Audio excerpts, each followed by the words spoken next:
Alors ici, l'astuce, c'est qu'il faut zoomer parce qu'il ne faut pas voir les limites de la page. Ça va nous gêner pour la suite. Donc, zoomer pour que nulle part sur l'écran, on voit les limites de la page. La palette lien, je peux la fermer, j'en ai pas besoin. Et alors, vous allez maintenant double-cliquer sur le motif qui s'est créé là dans le nuancier. Si vous zoomez en arrière, voilà, vous voyez la répétition. Ok, ça n'a pas trop marché ce que je voulais faire. Je vais juste sortir de là, moi. Moi, ça m'a passé, mais je suis rentré. Voilà. En fait, il va falloir vraiment bouger, mettre la page sur le côté comme ça, et puis je redouble-clique. Voilà, là, elle n'apparaît pas, la page. Vous voyez? Donc, je suis ressorti par là. Moi, ça m'a fait. Donc, le fait de zoomer sur la page pour ne pas voir les bords n'a pas vraiment aidé. Il valait mieux la mettre sur le côté comme ça, avec la barre d'espacement, la main. Je la mets sur le côté. Et quand je double-clique maintenant sur le motif, ben, c'est juste un détail, en fait. Hein. Voilà. Voilà, voilà. C'est pas plus mal. Donc, justement, c'est mieux de ne pas voir la page blanche. Elle ne nous sert pas. Elle parasite ce qu'on va faire après la page blanche. C'est pour ça que, avant de double-cliquer sur le motif dans la palette nuancier, j'ai bougé la page blanche en dehors des limites de l'écran. Et c'est là que j'ai double-cliqué. Mais si vous la voyez, c'est pas grave, ça va quand même fonctionner. Alors, vous voyez certainement quelque part sur l'écran une palette qui s'appelle Options de motifs.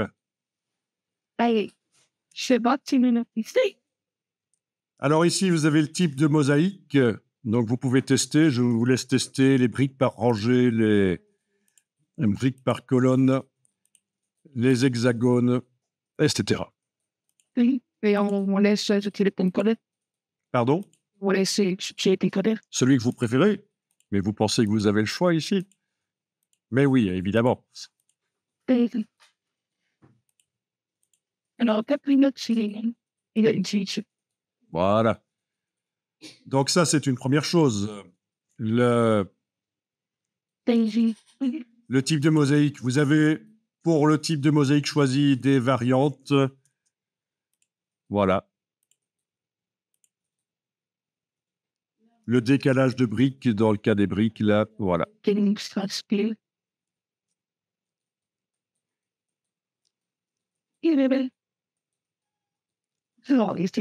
Donc, la seule chose qui existe là actuellement, c'est ce qui est de là. C'est l'image, elle est là.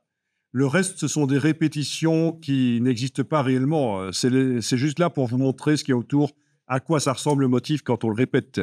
Et vous voyez que ces répétitions sont estompées à 70%. On pourrait même les estomper plus.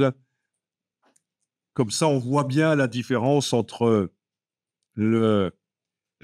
l'élément qui existe réellement à cet endroit-là et les répétitions qui ne sont pas accessibles, sélectionnables.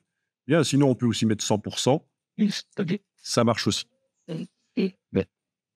Alors, dans la palette options de motifs, vous avez cette icône-là que vous pouvez enclencher.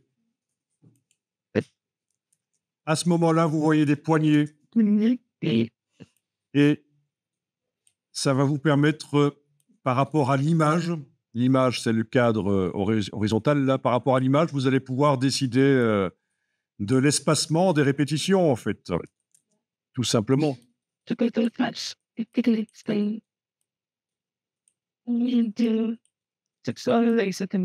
L'espacement des répétitions. Et alors, si vous faites quelque chose de très étroit comme ça, vous voyez que ça se superpose à un certain moment. Ah oui, peut-être même sur le dessus aussi. Hein. Voilà. Si c'est très serré, si le cadre ici du motif est plus petit que l'image, forcément, ça commence à se superposer. Voilà.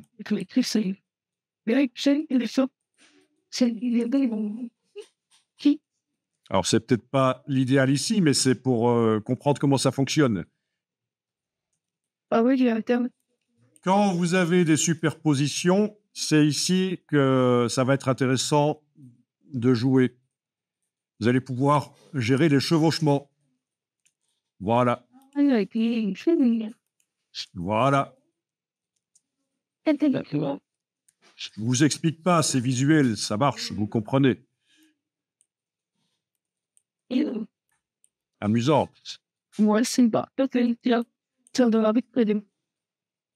Donc, c'est la manière dont ça, le motif se crée. Est-ce qu'on commence à mettre les éléments à droite et on superpose ceux par la gauche ou l'inverse? Est-ce qu'on met à gauche et on superpose par la droite? Est-ce qu'on commence à mettre ceux du dessus et puis c'est ceux du dessous qui arrivent par-dessus? Enfin, vous voyez, c'est logique. Bien, alors, de temps en temps, nous allons envoyer dans le nuancier le motif tel qu'il est là maintenant. Et pour faire ça, il faut cliquer sur « Enregistrer une copie ».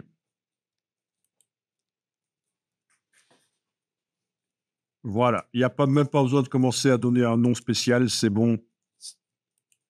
OK, OK, voilà.